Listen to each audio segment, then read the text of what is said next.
Hello everyone, welcome to only IAS. स्वागत है आप सभी का करंट अफेयर्स के हमारे इस वीकली प्रोग्राम में, जिसमें हम साइंस एंड टेक्नोलॉजी से संबंधित करंट अफेयर्स के इश्यूज को डिस्कस करते हैं। तो इस वीक हमें दो तीन इंपॉर्टेंट इश्यूज डिस्कस करने हैं। इस बार हिंदू में हालांकि कुछ खास आर्टिकल्स नहीं थे साइंस एंड टेक्नोलॉजी को लेकर, तो मैंने आपके लिए डाउन टू अर्थ से कुछ आर्टिकल्स पिक किए हैं। तो फर्स्ट इशू यहाँ पर है, डब्ल्यूएचओ की एक रिपोर्ट जारी हुई है जिसमें पर्सन विद डिसेबिलिटीज के साथ हेल्थ प्रॉब्लम को दर्शाया गया है। अब यहाँ पर हमें ये जानना है कि ये जो पर्सन विद डिसेबिलिटीज होते हैं ये हेल्थ को लेकर किस प्रकार के चैलेंजेस फेस करते हैं, इंडिया में क्या स्थिति है और वर्ल्ड में क्या स्थिति है। ठीक है। Second important issue is anti microbial resistance. ये काफी इंपॉर्टेंट है आपके एग्जामिनेशन परस्पेक्टिव से भी, और एज अ ह्यूमन भी आपको ये पता होना चाहिए। और खासकर से इंडिया में एंटी माइक्रोबियल रेजिस्टेंस की प्रॉब्लम काफी ज्यादा बढ़ रही है, तो इससे संबंधित क्या चिंताएं हैं, कौन कौन से स्टेप हमारी गवर्नमेंट ने लिए हैं, इन सभी चीजों को हम यहाँ पे डिस्कस करेंगे। ओके, तो चलिए शुरू करते हैं लेक्चर को। लेकिन एक छोटी सी इंफॉर्मेशन मैं और दे देता हूँ हमारे इनिशिएटिव के बारे में। जैसा कि आप जानते हैं आज दिसंबर 5 हो चुका है। ऐसे में बहुत सारे एस्पिरेंट कंफ्यूजन की स्थिति में है कि हमें प्रिपरेशन अपनी मेंस की करनी चाहिए या प्रीलिम्स स्टार्ट कर देना चाहिए। तो ऐसे में आप हमारे मेगाविन प्रोग्राम को ज्वाइन कर सकते हैं। यहाँ पर आपको अभी एटलीस्ट जनवरी फरवरी तक मेंस की प्रिपरेशन कराई जाएगी। इसमें आपको 15 टेस्ट मिलेंगे और 3 ऐसे के टेस्ट होंगे। नाउ देखिए स्पेशल फीचर क्या है हमारे प्रोग्राम का। यहाँ पर आपको एक सिलेबस का गाइडेंस वीडियो मिलेगा। बच्चों में ये बहुत बड़ी प्रॉब्लम होती है कि वो सिलेबस को अच्छे से नहीं समझ पाते, और जब तक आप सिलेबस में अच्छी अंडरस्टैंडिंग नहीं बना पाएंगे तब तक आप टॉपिक को सही तरीके से कवर नहीं कर पाएंगे। उसके अलावा दूसरी प्रॉब्लम आती है अप्रोच को लेकर कि आपने ये तो देख लिया कि सिलेबस में कौन सा टॉपिक मेंशन्ड है, लेकिन उसे किस अप्रोच के साथ पढ़ा जाना है ये आपको नहीं पता होता। तो ऐसे में हम प्रीवियस ईयर के जो मेंस के क्वेश्चंस हैं उनको एनालाइज करते हुए आपको ये समझाएंगे कि आपको एक टॉपिक को किस डायरेक्शन में प्रिपेयर करना है, कौन कौन से डायमेंशंस आपको उस टॉपिक के लिए पढ़ने हैं। ठीक है, तो ये हमारा यहाँ स्पेशल फीचर है। और हर टेस्ट के बाद हम आपको एनालिसिस प्रोवाइड कराएंगे, 1-to-1 मेंटोरशिप आपको प्रोवाइड कराएंगे और टेस्ट में फ्लेक्सिबिलिटी भी देंगे, सो डैट आप अपने प्रिपरेशन के अकॉर्डिंग शेड्यूल को मैनेज कर पाएंगे। ओके, तो यहाँ जरूरी नहीं है कि आपको हमारा ही शेड्यूल फॉलो करना है। आपको जो सब्जेक्ट अच्छा लगता है, जिसमें आपकी स्ट्रेंथ ज़्यादा है, उस सब्जेक्ट का टेस्ट आप पहले दे सकते हैं। अब ये ऑनलाइन एंड ऑफलाइन दोनों ही मोड में उपलब्ध है। फीस यहाँ पर लिख दी गई है। अगर आपको कोई क्वेरी है इसके रिगार्डिंग तो आप हमें कॉल कर सकते हैं इस नंबर पर, और आप हमें मेल भी ड्रॉप कर सकते हैं। अब देखिए कंफ्यूज मत होइएगा, 28 नवंबर से इसकी वैलिडिटी अभी भी है, तो आप इसमें एनरोल करना चाहते हैं तो बिल्कुल इसमें एनरोल कर सकते हैं। ओके, चलिए वापस आते हैं अपने पहले टॉपिक पर, that is WHO's global report on health equality for person with disabilities. अब देखिए जो पर्सन विद डिसेबिलिटीज होते हैं इनके साथ बहुत सारी प्रॉब्लम्स होती हैं। जैसे आप यहाँ पर इनको देख पा रहे होंगे, पर्सन विद डिसेबिलिटीज में ऐसे सभी लोग आ जाते हैं जिन्होंने अपना या तो कोई ऑर्गन खो दिया हो, या फिर उनको विजन से रिलेटेड कोई परेशानी आ गई हो, सुनने से संबंधित कोई समस्या आ गई हो, या फिर कोई मेंटल प्रॉब्लम आ गई हो। ठीक है, अब इन लोगों के साथ हेल्थ को लेकर बहुत सारे इश्यूज आते हैं जो WHO की इस रिपोर्ट में हाईलाइट किए गए हैं। और एक इंपॉर्टेंट इशू है यहां पर, इन लोगों में जो डेथ की पॉसिबिलिटीज है वो काफी ज्यादा है। ठीक है, मतलब इनको अर्ली डेथ की समस्या देखने को मिल रही है। जैसे मैं आपको एग्जांपल देता हूं, अगर नॉर्मल व्यक्ति 60 इयर्स जीता है तो person with disabilities only 40 years तक जीते हैं, यानी कि नॉर्मल पर्सन से लगभग 20 इयर्स इनकी लाइफ कम है। And that is very important concern. Okay, इसको आप एज अ मॉरल जो है पर्सपेक्टिव से भी देख सकते हैं कि ये एज ए ह्यूमन बीइंग इनके साथ इतना डिस्क्रिमिनेशन हो रहा है, जो कि गलत है। ओके, अब देखिए इस टॉपिक को रिलेट आपको कहां करना है। एक तो जीएस पेपर 4 से भी आप इसको रिलेट कर सकते हैं। सेकंड, आप जीएस पेपर 2 के 2 टॉपिक से इसको रिलेट कर सकते हैं। एक टॉपिक तो आपका मेंशन्ड है हेल्थ, और दूसरा topic mechanism, laws, institution and bodies constituted for the protection and betterment of the vulnerable section. ठीक है, इन टॉपिक से आपको इसको रिलेट करना है। अच्छा, एक इंपॉर्टेंट फैक्ट और ध्यान रखिएगा, WHO की जो रिपोर्ट आई है ये 3 दिसंबर को international day of person with disability से पहले जारी की गई थी। अब यहां पर रिपोर्ट की हाईलाइट देखिए, तब आपको पता लगेगा कि इन लोगों के साथ प्रॉब्लम कितनी ज्यादा है। इसमें यह हाईलाइट किया गया है कि पूरे वर्ल्ड में डिसेबल्ड पर्सन की संख्या 1.3 बिलियन पीपल है। ओके, अब यहां 1.3 बिलियन का मतलब क्या हो गया। देखिए सर, आप पूरे वर्ल्ड की पॉपुलेशन के बारे में जानते होंगे, 8 बिलियन पॉपुलेशन हो चुकी है। ऐसे में अगर 1.3 बिलियन डिसेबल्ड पर्सन हैं और उनको हेल्थ फैसिलिटी नहीं मिल रही है तो ये बहुत गलत बात है, क्योंकि ये अपने आप में 1/6 पोर्शन बना रहे हैं वर्ल्ड की पॉपुलेशन का। तो इतने बड़े पॉपुलेशन के साथ आप डिस्क्रिमिनेशन इस तरीके से नहीं कर सकते। इनको एज अ ह्यूमन बीइंग आपको राइट ट्रीटमेंट देना चाहिए। तो पहला हाईलाइट हो गया ये। दूसरा हाईलाइट है, इन लोगों में ज्यादा रिस्क होता है क्रोनिक डिजीज का, क्रोनिक इलनेस का। अब सर क्रोनिक इलनेस का मतलब क्या होता है? क्रोनिक इलनेस को हम कहते हैं हिंदी में पुरानी बीमारी। और पुरानी बीमारी का मतलब है जो लॉन्ग लास्टिंग चलती हो, ठीक है, जैसे कि डिप्रेशन हो गया, अस्थमा हो गया, या फिर डायबिटीज हो गई, डेंटल डिसऑर्डर्स हो गए, स्ट्रोक हो गया। तो इस तरीके की जो समस्याएं हैं जो काफी लंबी चलती हैं, इसको क्रोनिक डिजीज कहते हैं। अब क्रोनिक डिजीज अगर किसी डिसेबल्ड पर्सन को हो जाए तो उसमें दो गुना समस्या देखी जाती है, ठीक है। नॉर्मल पर्सन में जो प्रॉब्लम रहेगी वो तो है ही है, उनसे दुगनी प्रॉब्लम्स इन लोगों में देखी जाती है। उसके बाद इनमें प्री मैच्योर डेथ होती है। इसका मैंने आपको फैक्ट बता ही दिया कि 20 ईयर्स कम जीते हैं ये लगभग जो नॉर्मल पर्सन है उनसे। ओके, अब यहां पर इनके प्रॉब्लम्स की बात करें कि कौन कौन से फैक्टर्स रेस्पॉन्सिबल हैं इस प्रॉब्लम के लिए, तो यहां सबसे पहले तो है hostile attitude of health care providers. जो भी हमारे हेल्थ वर्कर्स होते हैं वो इन लोगों के अगेंस्ट टॉलरेशन नहीं दिखाते हैं, ठीक है, सहिष्णुता नहीं दिखाते हैं। इनके साथ ऐसा ट्रीटमेंट किया जाता है कि लाइक इनको देखना भी पसंद नहीं किया जाता। अगर आप खुद ही देखें ना, आप ग्राउंड लेवल पर जाकर देखिएगा, कई सारे हॉस्पिटल्स में ऐसी स्थिति है कि जो नॉर्मल पर्सन है उनको प्रायोरिटी के साथ ट्रीटमेंट दिया जाता है, लेकिन अगर कोई डिसेबल्ड पर्सन वहां पर जा रहा है तो उसको अच्छे नजरिए से नहीं देखा जाता। इवन डॉक्टर तो छोड़िए, जो आसपास और पेशेंट बैठे हुए होते हैं वो भी डिसेबल्ड पर्सन को सही नजरिए से नहीं देखते हैं। तो ये एक बहुत बड़ी प्रॉब्लम है पुअर हेल्थ ट्रीटमेंट को लेकर। The second problem is physical barrier. देखिए हमारा देश बहुत बड़ा है और कई जगह तो रोड की कनेक्टिविटी भी नहीं है, तो फिजिकल बैरियर बहुत ज़्यादा हैं। ट्रांसपोर्टेशन की फैसिलिटीज़ बहुत जगह पर नहीं है। तो ऐसे में अगर कोई डिसेबल्ड पर्सन ऐसे एरिया में रहता है जहां रोड की कनेक्टिविटी ना हो, जहां ट्रांसपोर्टेशन की फैसिलिटी ना हो, तो इनके साथ हेल्थ प्रॉब्लम और ज़्यादा बढ़ जाती हैं। ओके, उसके बाद थर्ड फैक्टर आ जाता है economic factor. Sir economic factor is very very important, क्योंकि अगर आपको किसी भी प्रॉब्लम का सॉल्यूशन करना है, हेल्थ प्रॉब्लम का स्पेशली, तो आपके पास पैसे की बहुत जरूरत होनी चाहिए। क्योंकि अगर पैसे नहीं है तो कैसे आप ट्रीटमेंट ले पाएंगे, कैसे आप दवाइयां ले पाएंगे। सरकारी हॉस्पिटल्स में आप जाएंगे तो भी आपको थोड़ा बहुत खर्चा तो लगेगा ही लगेगा, ट्रांसपोर्टेशन को लेकर कुछ खर्चा लगेगा, ठीक है। उसके बाद आपकी देखभाल के लिए कुछ खर्चा जाएगा। तो ये सारी प्रॉब्लम्स यहां पर अभी भी बनी हुई हैं। और अगर मैं वर्ल्ड का डेटा बताऊं तो 80% जो डिसेबल्ड पर्सन हैं वो लो इनकम कंट्रीज में रहते हैं, जो इनके साथ हेल्थ प्रॉब्लम्स को और ज्यादा बढ़ा देता है, ठीक है। तो ये हो गए हमारे 2-3 फैक्टर्स जो कि पुअर हेल्थ आउटकम्स के लिए रेस्पॉन्सिबल हैं। अगर हम सॉल्यूशन को देखें कि हम इसके लिए कर क्या सकते हैं, कैसे इस स्थिति को सुधार सकते हैं, तो सबसे पहले तो आप फिजिकल बैरियर को हटाइए।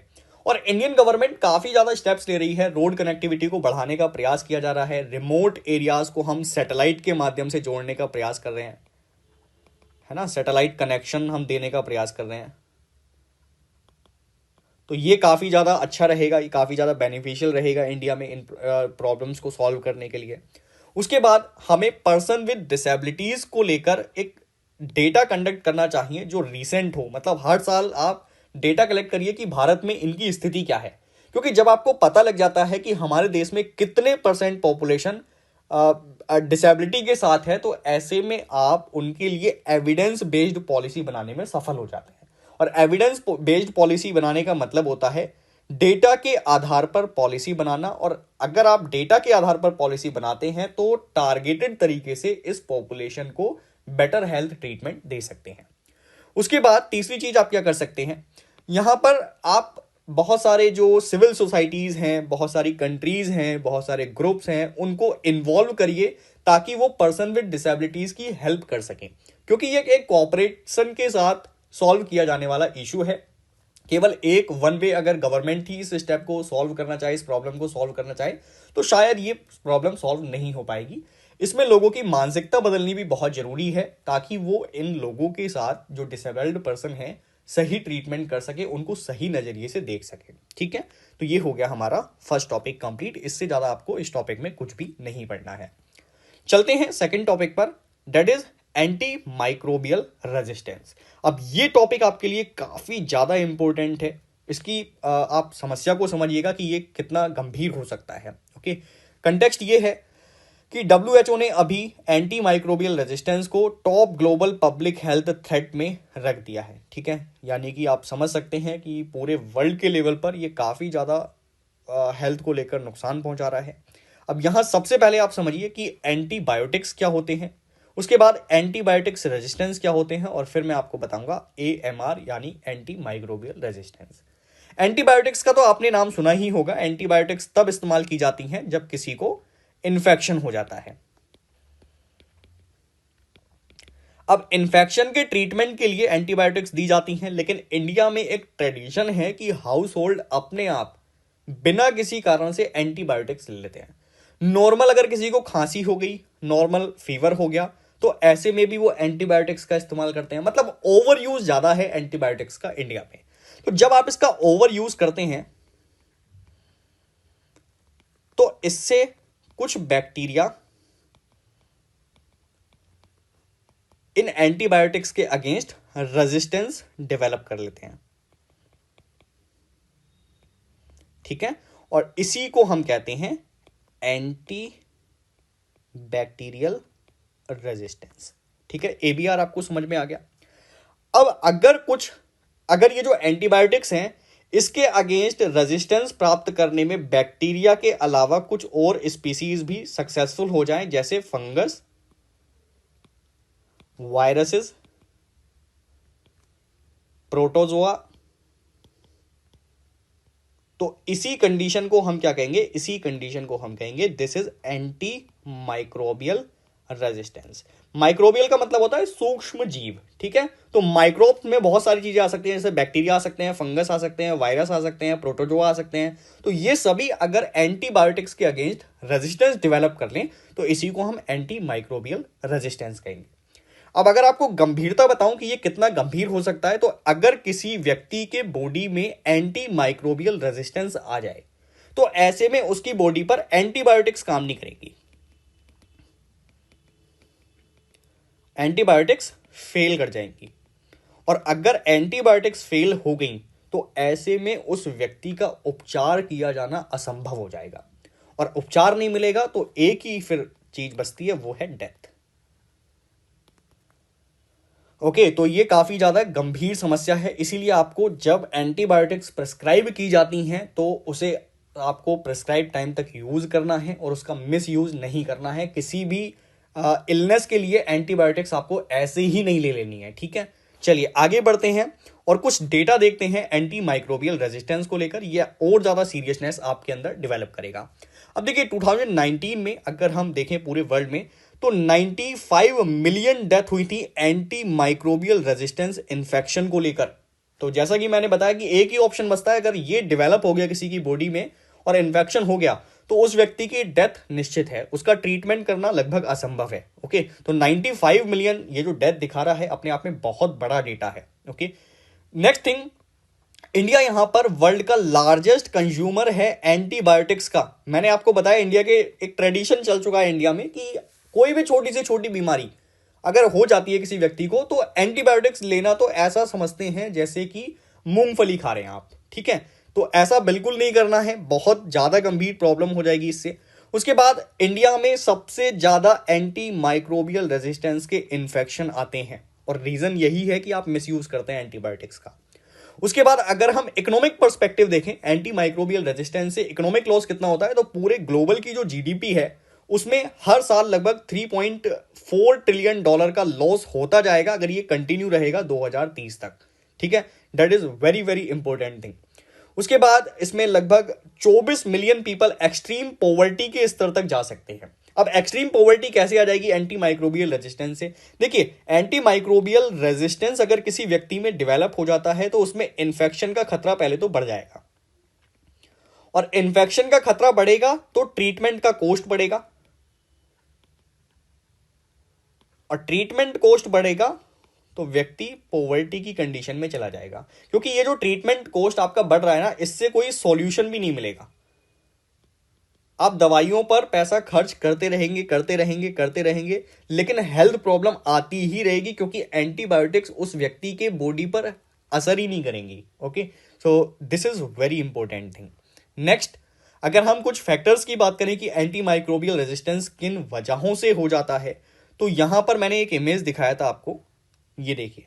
इस इमेज से आप काफी आसानी से समझ सकते हैं कि ये डेवलप कैसे हो रहा है। सबसे पहले तो हम अपनी बात करते हैं ह्यूमंस की, जो कि एंटीबायोटिक्स का सबसे ज्यादा मिसयूज करते हैं। ह्यूमंस क्या करते हैं, किसी फैमिली के बीच में ह्यूमंस रह रहे होते हैं, तो अगर किसी एक व्यक्ति में एंटी माइक्रोबियल रेजिस्टेंस डेवलप हो गया, तो ऐसे में वो फैमिली के अदर मेंबर्स के साथ रहता है, तो उनमें भी कहीं ना कहीं एंटी माइक्रोबियल रेजिस्टेंस डेवलप होना ही होना है। तो ऐसे में जरूरी नहीं है कि आप खुद अगर एंटीबायोटिक्स का कंजम्पशन ना करें, आपके अदर फैमिली मेंबर्स करें, तो पॉसिबिलिटी है कि आपके अंदर भी एंटी माइक्रोबियल रेजिस्टेंस हो जाएगा। उसके बाद जब ये व्यक्ति मान लीजिए किसी वजह से बीमार हो गया, ये हॉस्पिटल जाएगा, तो हॉस्पिटल में इसके कॉन्टेक्ट में नर्सेज आएंगी, हॉस्पिटल का अदर स्टाफ आएगा, या फिर जो इसका वेस्ट होगा हॉस्पिटल में वो कहीं ना कहीं जाएगा। तो इससे काफ़ी और जो लोग हैं जिनमें एंटी माइक्रोबियल रेजिस्टेंस नहीं था, उनमें भी ये स्प्रेड कर जाएगा। एक और ट्रेडिशन इंडिया में देखा जा रहा है, या पूरे वर्ल्ड में भी देखा जा रहा है कि हम एंटीबायोटिक्स का यूज जानवरों पर भी कर देते हैं। मान लीजिए हमारे कोई पेट हैं, उनको हम पालते हैं, अगर उन्हें कोई नॉर्मल फीवर हो गया, कुछ परेशानी हो गई, हम ह्यूमंस की मेडिसिन को उन्हें दे देते हैं।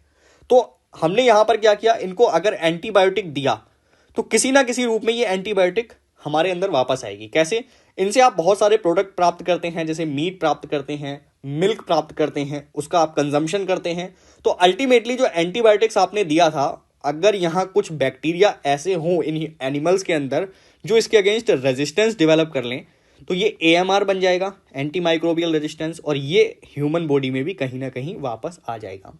उसके बाद आप इनके जो डंग होता है उससे खाद भी बनाते हैं, और उस खाद को यूज करते हैं आप क्रॉप्स में, तो इन क्रॉप्स में भी AMR आ जाता है, और इस क्रॉप को फर्दर ह्यूमन कंजम्पशन करते हैं, तो ऐसे में ये जो AMR है वो वापस ह्यूमन बॉडी में आ जाता है। ठीक है, तो प्रॉब्लम काफी ज्यादा गंभीर है।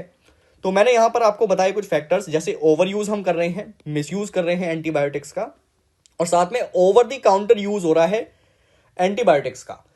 अब यहां ओवर द काउंटर यूज होने का मतलब क्या है? ओवर द काउंटर यूज होने का मतलब है, सर, अगर आप किसी मेडिकल पर जाएं तो मेडिकल वाले आपको इजीली बिना किसी प्रिस्क्रिप्शन के एंटीबायोटिक्स दे देते हैं। जैसे एक एंटीबायोटिक का नाम है ऑगमेंटिन 625, है ना, आई थिंक 650 है, ऑगमेंटिन 650। काफ़ी हाई क्वालिटी की और काफ़ी हाई लेवल की ये जो है एंटीबायोटिक्स है, लेकिन अगर आप इसको किसी मेडिकल पर लेने जाएंगे तो इजीली ये मिल जाएगी, बिना किसी प्रिस्क्रिप्शन के आपको दे देगा। तो ये गंभीर खतरा बन रहा है, ये ओवर द काउंटर यूज। आप इसको कभी भी कैसे भी यूज कर सकते हैं। इंडिया में कोई मतलब लोगों में इतना अवेयरनेस नहीं है, एक तो कि इसको हमें लिमिटेड तरीके से यूज करना है। ठीक है, तो एक तो प्रॉब्लम हो गई है। उसके बाद poor sanitation, sewage and waste. अगर आप वेस्ट मैनेजमेंट ठीक से नहीं करते और जो सीवेज है उसका सैनिटेशन ठीक से नहीं करते हैं, तो ऐसी कंडीशन में भी एंटी माइक्रोबियल रेजिस्टेंस किसी और कम्युनिटी में स्प्रेड हो जाएगा। उसके बाद फार्मास्यूटिकल इंडस्ट्री से बहुत सारा वेस्ट निकलता है, उनको नदी नालों के बहाने या फिर नदी नालों के सहारे बहा दिया जाता है, और उसी नदी के पानी को फिर अगर कोई फर्दर व्यक्ति कंज्यूम कर लेता है तो एंटी माइक्रोबियल रेजिस्टेंस उस व्यक्ति के अंदर डेवलप हो जाता है ना। आपको ये पता भी नहीं लगेगा कि आपने एंटीबायोटिक्स का इस्तेमाल कर लिया, क्योंकि इंडस्ट्री से जो भी पॉल्यूटेंट्स निकल रहे हैं, जो भी वेस्ट निकल रहा है, वो कहीं ना कहीं किसी रिवर में जा रहा होगा, और इस रिवर पर बेस्ड लोग, मान लीजिए किसी दूर दराज गांव में कोई व्यक्ति है, इस रिवर का वाटर पी लेता है, कंज्यूम कर लेता है, तो ऐसे में उसके व्यक्ति के अंदर क्या चला गया? एंटीबायोटिक्स चली गई, और एंटीबायोटिक्स अननेसेसरी तरीके से गई हैं, तो इसके बॉडी में रहने वाले जो बैक्टीरियाज हैं वो इस एंटीबायोटिक के अगेंस्ट रेजिस्टेंस डेवलप कर सकते हैं, और ये AMR की प्रॉब्लम को बढ़ा सकता है। उसके बाद जो हेल्थ केयर फैसिलिटीज़ हैं, जैसे हॉस्पिटल्स हैं, वहाँ से निकलने वाले वेस्ट के साथ भी सेम प्रॉब्लम है। उसके बाद हम क्रॉप प्रोडक्शन में, एनिमल हस्बेंड्री में बहुत मिसयूज़ करते हैं एंटीबायोटिक्स का, तो इनसे भी एंटी माइक्रोबियल रेजिस्टेंस काफ़ी ज़्यादा फैल रहा है। अब प्रिवेंटिव मेजर्स की अगर बात करें कुछ, तो ग्लोबल लेवल पर 2021 में एक प्रिवेंटिव मेजर लिया गया था। अब इसमें कौन कौन सी एजेंसीज इन्वॉल्व हैं, तो यहां पर फर्स्ट तो है FAO, food and agriculture organization, दूसरा यूनाइटेड नेशन एनवायरनमेंट प्रोग्राम, उसके बाद WHO and world organization for animal health. इन चारों के द्वारा कोऑपरेट किया गया था ताकि हम कॉम्बैट कर सकें एंटी माइक्रोबियल रेजिस्टेंस के रिस्क को, कहाँ कहाँ पर, ह्यूमन बॉडी में, एनिमल बॉडी में, उसके बाद प्लांट्स में, इकोसिस्टम में। क्योंकि ये जो प्रॉब्लम है ये ओवरऑल है, ऐसा नहीं है कि ये सिर्फ ह्यूमन की प्रॉब्लम है। आप एंटीबायोटिक्स का यूज़ एनिमल्स में कर रहे हैं, वो कहीं ना कहीं क्रॉप्स में भी यूज़ हो रहा है। तो अगर आपको इनसे प्रिवेंट करना है तो चारों तरीके से, मतलब एनवायरनमेंट में भी, आपको एनिमल में भी, ह्यूमन में भी और प्लांट्स में भी इनको ट्रीटमेंट देना पड़ेगा। अगर इंडिया की बात करें तो इंडिया ने national action plan on AMR बनाया है 2017 से 21 के बीच में। यहाँ पर 6 क्रिटिकल इश्यूज को एड्रेस किया जाएगा। और इसमें 6 क्रिटिकल इश्यूज कौन से हैं? सबसे पहले तो हम AMR के बारे में अवेयरनेस बनाएंगे, क्योंकि लोग अगर अवेयर नहीं होंगे ना AMR के बारे में तो वो एंटीबायोटिक्स का कंजम्पशन करेंगे ही करेंगे। इसके लिए हमें क्या करना पड़ेगा? पॉपुलेशन के साथ इफेक्टिव कम्युनिकेशन करना पड़ेगा। आप उन्हें समझाइए जा जाकर, अपने फैमिली में आप अवेयर करिए, फिर फैमिली दूसरे व्यक्तियों को अवेयर करेगी। उसी तरीके से एजुकेशनल इंस्टीट्यूशन में भी इन चीज़ों को बताया जाना चाहिए, इनका प्रमोशन किया जाना चाहिए। तो इस तरीके से हम पब्लिक को अवेयर कर सकते हैं। उसके बाद हम एविडेंस के थ्रू नॉलेज को अगर स्प्रेड करने की कोशिश करें, जैसे प्रेजेंटेशन के थ्रू आप बताने की कोशिश करें कि कैसे कैसे AMR फैलता है, सर्विलांस करने की कोशिश करें, तो भी आप यहां पर काफ़ी ज़्यादा इस प्रॉब्लम को प्रिवेंट कर सकते हैं। उसके बाद यहां पर आप क्या कर सकते हैं? Reducing the incident of infection through effective infection prevention and control. जरूरी नहीं है कि आपको हर चीज के लिए एंटीबायोटिक से यूज करनी पड़े। आप किसी अच्छे डॉक्टर के पास जाइए, वो आपको ट्रीटमेंट के लिए बहुत सारी अदर फैसिलिटीज भी प्रोवाइड कर सकता है। तो इससे भी AMR को प्रिवेंट किया जा सकता है। उसके बाद एंटी माइक्रोबियल एजेंट को हम यहाँ पर ऑप्टिमिस्टिक यूज कर सकते हैं एनिमल हेल्थ एंड फूड में। उसके बाद अगर बात करें तो यहाँ आप और क्या कर सकते हैं? तो इन्वेस्टमेंट को प्रमोट कर सकते हैं, जो AMR एक्टिविटीज़ में लगे हुए हैं, इसको प्रिवेंट करने के लिए लगे हुए हैं। और साथ में इंडिया की लीडरशिप को भी आप प्रमोट कर सकते हैं, उसको स्ट्रेंथन कर सकते हैं। ठीक है, तो ये कुछ प्रिवेंटिव मेजर्स हो गए। इसके अलावा आपको यहाँ पर इस टॉपिक में कुछ भी पढ़ने की जरूरत नहीं होगी। तो चलिए कुछ अदर न्यूज़ पर बात कर लेते हैं जो कि द हिंदू में थी। अब इसके बारे में मैंने आपको पहले भी बताया था, ये बेसिकली BP की प्रॉब्लम को लेकर है, हाइपरटेंशन जिसको हम कहते हैं। और हाइपरटेंशन की प्रॉब्लम चूंकि भारत में बहुत ज़्यादा है, मैंने आपको पिछली बार बताया था कि छोटे बच्चों में ये प्रॉब्लम बहुत ज़्यादा बढ़ रही है। तो यहाँ पर सॉल्ट को लेकर ये बताया गया है कि अगर हम सॉल्ट का कंजम्पशन कम कर देते हैं तो ऐसे में BP की प्रॉब्लम या हाइपरटेंशन की प्रॉब्लम अपने आप कम हो जाएगी। अगर मैं आपको कुछ यहाँ पर डेटा बताऊं तो जैसे कि अगर आप या कोई भी व्यक्ति सॉल्ट का हाई कंजम्पशन करता है तो हार्ट फेलियर या स्ट्रोक की संभावना उसमें सबसे ज़्यादा होती है। इसको प्रिवेंट करने के लिए आप डैश डाइट का प्रयोग कर सकते हैं। नाउ डैश डाइट का मतलब क्या होता है? Dietary approach to stop hypertension. मतलब हाइपरटेंशन बहुत बड़ी प्रॉब्लम है, लेकिन इसको आप नॉर्मल डाइट के अकॉर्डिंग भी प्रिवेंट कर सकते हैं। अब इस डाइट में क्या क्या चीज़ें आती हैं? जैसे आप फ्रूट्स का कंजम्पशन करें, फल खाने बहुत ज़रूरी होते हैं। उसके बाद आप वेजिटेबल का इस्तेमाल करें। उसके बाद आप लीन मीट खा सकते हैं, जो नहीं खाते हैं वो पोल्ट्री प्रोडक्ट का भी इस्तेमाल कर सकते हैं, नट्स का इस्तेमाल कर सकते हैं, होल ग्रेन्स का इस्तेमाल कर सकते हैं। तो बहुत सारी ऐसी चीज़ें हैं, अगर आप अपनी डाइट में शामिल करते हैं तो आप इन प्रॉब्लम्स को सॉल्व कर सकते हैं। अच्छा, WHO के अनुसार जो प्रिस्क्राइब किया गया है कि आप नॉर्मल कितना सॉल्ट पर डे कंजम्पशन कर सकते हैं, तो वो है 5 ग्राम पर डे। लेकिन भारत में ये स्थिति लगभग पहुंच जाती है 10 से 12 ग्राम पर डे भी। ये इंडिया में काफ़ी बड़ी प्रॉब्लम है। और छोटे बच्चों में जो प्रॉब्लम्स BP की बढ़ रही है उसके लिए एक चीज़ और रेस्पॉन्सिबल है, that is introduction of pickles. अचार का इंट्रोडक्शन आप कर देते हैं बच्चों में बचपन से ही। स्कूल कॉलेजेस में आपने सब्जी नहीं बनाई, आपने अचार रख कर दे दिया बच्चों को, तो ऐसे में इन पिकल्स में जो सॉल्ट यूज़ होता है वो काफ़ी ज़्यादा होता है। और इस सॉल्ट की वजह से उन बच्चों में BP की समस्या बढ़ जाती है। ठीक है, तो इसमें हिडन सॉल्ट होता है, आपको यहाँ बचना है। तो ये कुछ बेसिक चीज़ें हैं, इस पर हमने पहले भी डिस्कशन किया था। अब यहाँ हम कर क्या सकते हैं इसके सॉल्यूशन के लिए? आपने अक्सर देखा होगा बहुत सारे प्रोडक्ट पर लिखा तो होता नहीं है कि इसमें सॉल्ट कितना है, लेकिन वहाँ सोडियम जरूर लिखा होता है कि सोडियम कितना है। और लोग कंफ्यूज हो जाते हैं सोडियम को लेकर कि सोडियम कंटेंट कितना होना चाहिए, कितना नहीं होना चाहिए। देखिए, अगर सोडियम किसी चीज़ पर लिखा है तो अगर आप 1 ग्राम नॉर्मल सॉल्ट यूज करते हैं और वहां पर 1 ग्राम सोडियम लिखा हुआ है तो ये 2.5 ग्राम के बराबर होगा। ठीक है, मतलब 1 ग्राम सोडियम 2.5 ग्राम सॉल्ट के बराबर होता है। ओके, तो इस चीज को आपको ध्यान में रखना है। बाकी सॉल्ट के कुछ सब्सटीट्यूट का भी हम इस्तेमाल कर सकते हैं प्रोडक्ट को डेवलप करने में। ओके, तो ये सारी कुछ चीज़ें हैं जो आपको थोड़ी सी ध्यान में रखनी है, बहुत ज़्यादा इंपॉर्टेंट नहीं है एग्जामिनेशन पर्सपेक्टिव से। उसके बाद कुछ अदर न्यूज़ थी, जैसे ब्लड को स्टोर हम कैसे कर सकते हैं ज़्यादा लंबे समय तक। नॉर्मली ब्लड को 40 डेज तक स्टोर करके रखा जा सकता है। तो कुछ रिसर्चर्स ने एक ऐसा बैग बनाया है जिससे आप ब्लड को लॉन्ग टाइम तक स्टोर करके रख सकते हैं। अब देखिए, इस टॉपिक के बारे में मैं बहुत ज़्यादा डिटेल में डिस्कशन नहीं करूंगा, क्योंकि ऐसा नहीं है कि आपके एग्जामिनेशन पर्सपेक्टिव से ये बहुत ज़्यादा इंपॉर्टेंट है, लेकिन मैं आपको कुछ होमवर्क जरूर दे रहा हूँ इस चीज़ पर।